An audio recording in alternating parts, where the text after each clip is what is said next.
Hello. In this lecture, we continue our discussion of the security of Internet of Things and hardware security. An important part of hardware security is tamper resistance and detection. So the IoT ecosystem involves a large number of devices deployed in an edge network. So they are close to the users, and hence they are prone to tampering by users. Uh, so these IoT devices are from numerous manufacturers and deployed in areas where physical security is difficult. So hence they need to be tamper resistant and any tampering has to be detected. So two essential security measures in such an environment are tamper resistance and tamper detection. So what is the meaning of tamper resistance and tamper detection? So tampering is any unauthorized modification that alters the intended functioning of a system or device that degrades the security it provides. By tamper resistance, we mean the following. Tamper resistance is a characteristic of a system component that provides passive protection against an attack. And by tamper detection, we mean that these are techniques to ensure that the overall system is made aware of any possible tampering or unwanted physical access. So first we discuss tamper resistance and then we discuss tamper detection. So a common approach to tamper resistance is to use specialized physical construction materials to make tampering with a fog node difficult. Examples are hardened steel enclosures, locks and security screws. So these can be used to make tampering difficult. Another way is tightly packing components and circuit boards within an enclosure increases the difficulty of using fiber optics to probe inside the node without opening the enclosure. So that's another means to achieve tamper resistance. A second category of tamper resistance is deterrence of tampering by ensuring that it leaves visible evidence behind. For example, we can use special seals and tapes which make it obvious when there has been physical tampering. So this tends to deter intruders from trying to tamper with the devices, because if they tamper with the devices, then there will be evidence left behind, such as a seal has been broken or some tapes have been altered and so on. So this is another category of tamper resistance. Then now we discuss tamper detection. Mechanisms for tamper detection include the following. One is switches. A variety of switches such as mercury switches, magnetic switches and pressure contacts can detect the opening of a device, the breach of a physical security boundary or the movement of a device. So these switches can help in detecting tampering. When some tampering occurs, then the switch flips and through that we detect the presence of tampering. Then sensors can similarly be used. Temperature and radiation sensors can detect environmental changes. Voltage and power sensors can detect electrical attacks. Another means for tamper detection is circuitry. It's possible to wrap components with flexible circuitry, resistance wire or fiber optic so as to detect a puncture or break.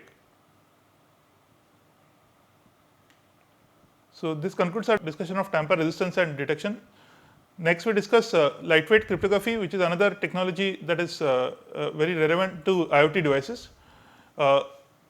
So we discussed that IoT devices are resource constrained. They have limited battery power, processing abilities and storage abilities. So hence the cryptography that we use in such devices has to be lightweight. So lightweight cryptography is focused on developing algorithms which, while secure, minimize execution time, memory usage and power consumption. So such algorithms are suitable for resource constrained devices such as those in IoT and small embedded systems which are used in IoT extensively. Work on lightweight cryptography is devoted to symmetric key algorithms and cryptographic hash functions. So lightweight cryptography includes attempts to develop efficient implementations of conventional cryptographic algorithms, as well as to design new lightweight algorithms that are specifically designed for IoT contexts. So let's briefly discuss constraint devices, and then we'll discuss lightweight cryptography. So a constraint device is one with limited volatile and non-volatile memory and limited processing power, as well as a low data rate transceiver, such as, for example, 802.15.4, which can provide data rates up to 250 kbps. Many devices in the IoT, particularly the smaller, more numerous devices, are resource constrained. Typical constraint devices are equipped with 8 or 16-bit microcontrollers that possess very little RAM and storage capacities. As far as communication is concerned, resource constrained devices are equipped with IEEE 802.15.4 radios often, which enables low power, low data rate wireless personal area networks with data rates of which are very low. For example, 20 to 250 kbps and frame sizes of around 127 bytes. So compare this with data rates in the case of Wi-Fi, for example, which are very high, several Gbps in the latest standards, or several tens of Gbps. And the frame sizes can be several thousands of bytes or tens of thousands of bytes in the case of regular devices such as desktops and laptops. So in contrast, resource constrained devices exchange data at the rate of up to 250 kbps in a typical case, and frame sizes are also very small, up to 127 bytes. Now, what are the design trade-offs involved in designing lightweight cryptography techniques? So this figure illustrates the trade-offs between security, cost, and performance in designing lightweight cryptographic algorithms. If you want high security, then we need to use longer keys. We discussed that symmetric key algorithms, for example, they use keys. So the key lengths have to be large for high security.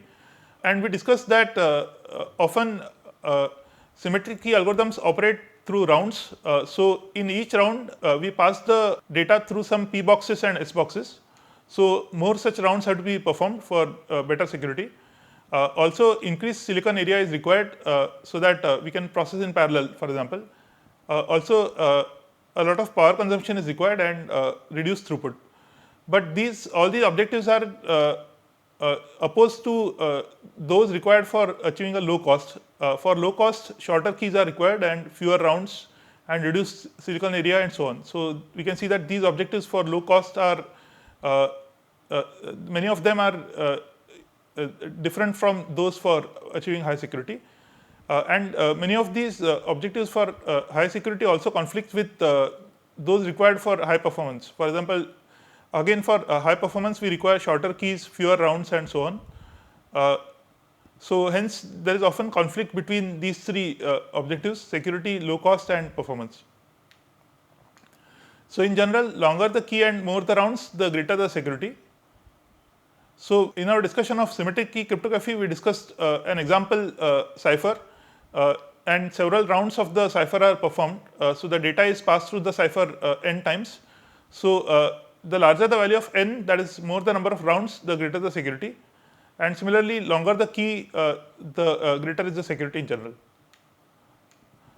But this implies a reduced throughput in terms of the amount of plain text that is processed per time unit, as well as it results in increased power consumption. Another trade-off is that the more complex an algorithm or its implementation is, the more security it can provide, but this generally requires increased silicon area, either for hardware implementation or software implementation. So we can have a lot of hardware which performs the processing in parallel, which requires greater silicon area, or we require a powerful processor and do software implementation, which again requires larger silicon area. So hence, achieving greater security can degrade either cost or performance objectives or both. So that summarizes this trade-off between security, low cost, and performance. So to meet the requirements of lightweight cryptography, a number of new algorithms have been proposed. The typical characteristics of such lightweight algorithms are they perform many iterations of simple rounds. So the operations that are computations that are performed in a round are quite simple compared to regular cryptography, which is used in devices such as desktops and laptops. Another characteristic is that simple operations such as XORs, rotation, 4x4 S boxes, and bit permutations are performed. Smaller block sizes are used, such as 64 or 80 bits, in comparison to, for example, 128 bits or 256 bits for regular devices. Smaller key sizes are used, for example, 96 or 112 bits. And also, smaller security margins are used by design. What is security margin of a cipher? It is the difference between the number of rounds in the complete implementation of the cipher and the maximum number of rounds that are known to be breakable using the best known real world attack. So, consider a symmetric key cipher which uses n rounds. There are typically some real world attacks which can break the cipher if n is less than a certain value. So, the difference between the actual value of n used and the value of n which is breakable, so that is the security margin. So, the value of n that is typically used is more than the minimum value of n which is safe against the best known real world attack. So, that is the security margin of a cipher. So, lightweight cryptography techniques typically use smaller security margins compared to regular cryptography. So, these design choices yield smaller security margins compared to established algorithms such as advanced encryption standard and secure hash algorithm too. So, we now discuss some examples of lightweight block ciphers and cryptographic hash functions. An example of a lightweight cryptographic block cipher is the scalable encryption algorithm, or SEE. So, this is an example block cipher which is symmetric key based. Two ways in which hash functions differ from more traditional ones are, one is they have a smaller internal state and output sizes. So, recall that we discussed the functioning of SHA-1 cryptographic hash function earlier. It maintains an internal state, and then the final output is derived from that internal state. In the case of lightweight hash functions, the internal state is smaller than in the case of traditional hash functions, and also the output size is smaller. These lightweight hash functions also use a smaller message or input size. An example of a lightweight cryptographic hash function is Photon. We will not discuss the details of SEE or Photon in the interest of time. You can read up about them if you are interested. So, in summary, we discussed different aspects of IoT security and hardware security, such as, for example, tamper resistance and tamper detection. And we also discussed lightweight cryptography and some examples of symmetric key and hash functions which are lightweight by design. This concludes our discussion of IoT security and hardware security. Thank you.